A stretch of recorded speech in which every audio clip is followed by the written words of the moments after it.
السلام علیکم ګرانو هیوادوالو، خدای دې وکړي چې ټول روغ جوړ او خوشحاله اوسئ. امید لرم چې ژوند به مو هر روان وي. یو نوی درس او ویډیو ته راغلاست. په دې درس کې بیا هم یو کنورسیشن لرو، یعنی د سفر کولو په باره کې یو کنورسیشن مې جوړ کړی دی. غواړم تاسو لپاره تشریح کړم چې ورباندې پوه شئ، او که چیرې غواړئ چیرته سفر وکړئ یا چیرته لاړ شئ د هغې په باره کې، سفر په باره کې چا سره خبرې وکړئ، نو ستاسو مشکل به حل شي. دوه کسان دي چې هغوی یو د بل سره د سفر کولو په باره کې پوښتنې کوي او یو د بل خبرې کوي. نو غواړم چې دا تاسو لپاره تشریح کړم او امید لرم چې د خوښې وړ مو وګرځي. راځئ چې اوس درس شروع کړو. جینا، tu aimes voyager? Tu aimes voyager? Tu aimes voyager? جینا د الین نه پوښتنه کوي. جینا او الین دغه کسان دي چې جینا د الین نه پوښتنه کوي. Tu aimes voyager؟ تو سفر کول خوښوي؟ الین: Oui, j'aime bien. Oui, j'aime bien. Oui, j'aime bien. او زه ډېر خوښوم، زه یعنې سفر کول ښه خوښوم. جینا: Tu as déjà visité combien de pays? Tu as déjà visité combien de pays? Tu as déjà visité combien de pays? جینا پوښتنه کوي، وایي تا څومره هیوادونه لیدلي دي یا څومره هیوادونو ته دې سفر کړی دی. Tu as déjà visité، تا تر اوسه مثلا سفر کړی دی، لیدلی دی، ویزیټ کړی دی combien de pays، څو هیوادونه، یعنې تر اوسه څو هیوادونو ته تللی او څومره هیوادونه دې لیدلي دي. الین: Je ne sais pas. Je suis allé en Italie, en Belgique, en Espagne. Je ne sais pas. Je suis allé en Italie, en Belgique, en Espagne. Je ne sais pas. Je suis allé en Italie, en Belgique, en Espagne. الین ورته وایي je ne sais pas، زه نه پوهېږم یعنې چې څومره هیوادونو ته مې سفر کړی دی. Je suis allé، زه تللی یم en Italie، ایټالیا ته، en Belgique، بلژیک ته، en Espagne او اسپانیا ته. جینا: au Portugal، au Portugal، au Portugal، یعنې au Portugal او پرتګال ته، یعنې پوښتنه کوي چې آیا پرتګال ته هم تللی یې.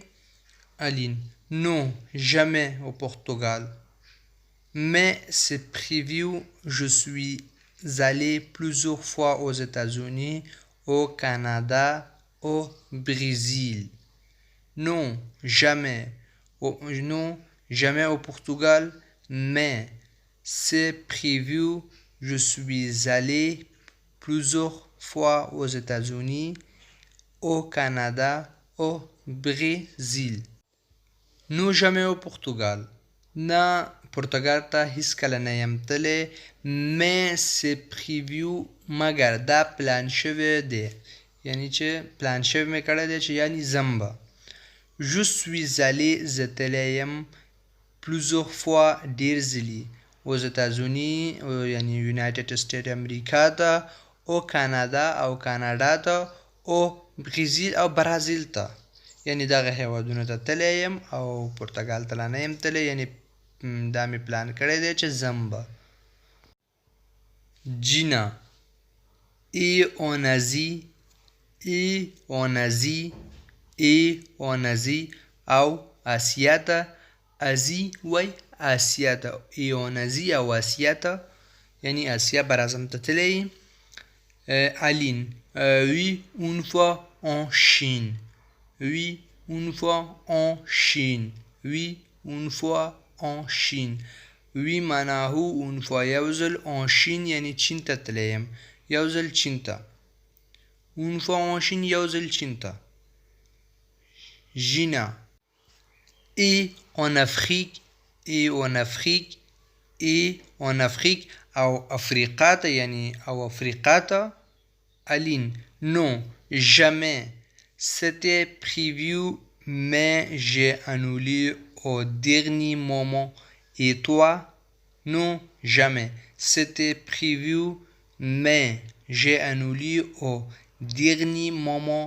Et toi? Non, jamais. C'était prévu, mais j'ai annulé au dernier moment. Et toi?